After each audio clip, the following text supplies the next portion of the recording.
Madam आज जीऊर या ठिकाणी आपला सन्मान झालाय.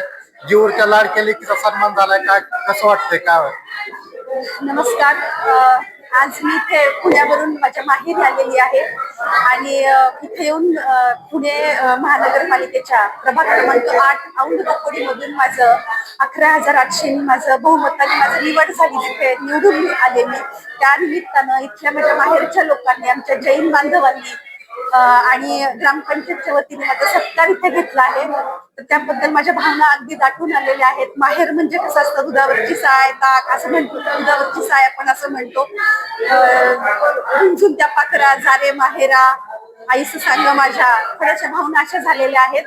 पण आज मला इथे येऊन एक खूप आनंद झालेला आहे आणि एक खूप पाठबळ मिळालेलं आहे की आज आपल्याकडून अपेक्षा आहेत लोकांच्या, आपण खूप काम केलं पाहिजे आणि यांनी आज जे मला शाबासकीची थाप दिली आहे त्याला मी खरी उतरली पाहिजे. म्हणजे सासरे चंद्रकांतजी छाजेड साहेब यांनी हे कामाचा महामेरू होते.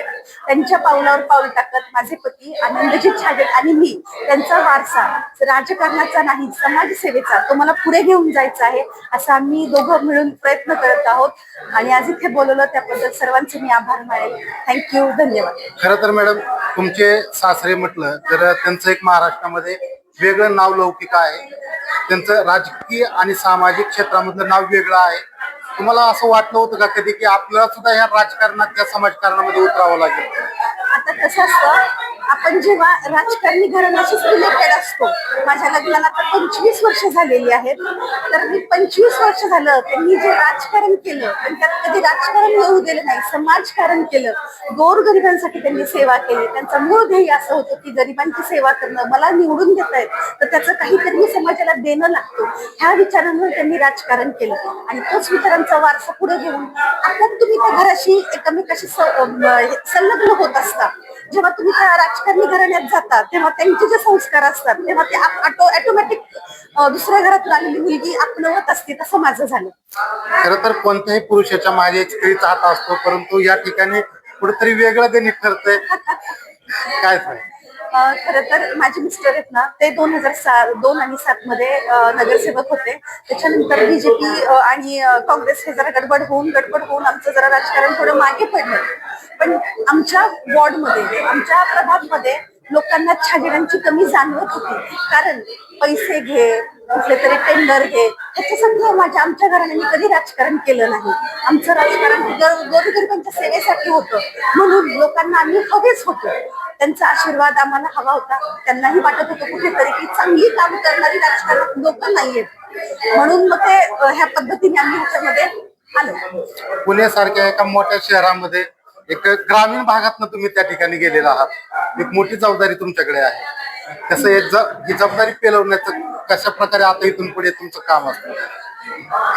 मी म्हंटल मग अशी तसं की अपेक्षा काही ठेवायची नाही आणि काम करत राहायचं. फक्त काम करत राहायचं. लोकांना काम बोलतं तर ते काम करत राहायचं, हे फक्त ध्यास आहे. लोकांचं आपल्या हातात जर पावर आहे, सत्ता आहे, तर त्याचा उपयोग आपल्या वॉर्डसाठी, आपल्या गोरगरिबांसाठी का नाही करायचं? या ठिकाणी काही अपेक्षाही आपल्याकडनं व्यक्त करण्यात आलेल्या आहेत. एक महापौर म्हणून, पुढे भावी म्हणून आणि विधानसभेमध्ये आपलं नाव असलं पाहिजे म्हणून सांगितलं. नाही, असं काही नाही. माझं म्हणणं असं नाही, काम करत राहायचं. काम काम करत राहणे आणि कुठली अपेक्षा न ठेवणं हेच अगदी योग्य आहे. भविष्य बघता येईल, नंतर सांगता येईल. काय जो वेळ येईल तसं जसं घडवेल तसं राहायचं, काम मात्र करत राहायचं, एवढाच ध्यास आहे. काँग्रेसपासून परत बीजेपी मध्ये तुम्ही आलेला होता, त्यावेळेस कुठं वाटलं होतं की मतांमध्ये फरक पडेल किंवा निवडून येणं नाही येणं, काय वाटलं होतं? नाही, मी जसं म्हटलं की आमच्या वॉर्डमध्ये सुद्धा लोकांना वाटत होतं की खऱ्या मनानं कार्यकर्ता असा पाहिजे की ज्याला गर्व नाही, ज्याला खरंच गोरगरिबांची कळकळ आहे. आलेला निधी एकटा खाऊन बसणारा नसावा. आलेला निधी तो गोरगरिबापर्यंत पोहोचावा. त्यांनाही ते कळतं. आपल्याला वाटतं जनतेला हे, सामान्य नागरिकाला कळत नाही, पण ते खूप कळतं. त्यामुळे आम्हाला असं काही फार वाटलं नाही की काँग्रेसमधून बीजेपी. आम्ही खूप कार्यक्रम घेतले, लोकांच्या टचमध्ये राहिलो आणि आमचा भाव होता तो फक्त लोकांशी कनेक्ट होण्याचा सेवाभाव होता. त्यामुळे लोकांनी आम्हाला एवढा प्रचंड प्रतिसाद दिला. गावाकडच्या कशा काय भावना, खूप भावना दाटून आल्या होत्या तुमच्या? गावाकडच्या भावना म्हणजे हेच, ह्यांचे आशीर्वाद मला मिळाले, त्यामुळे ह्यांचे आशीर्वाद नेहमी मागे राहावेत एवढंच.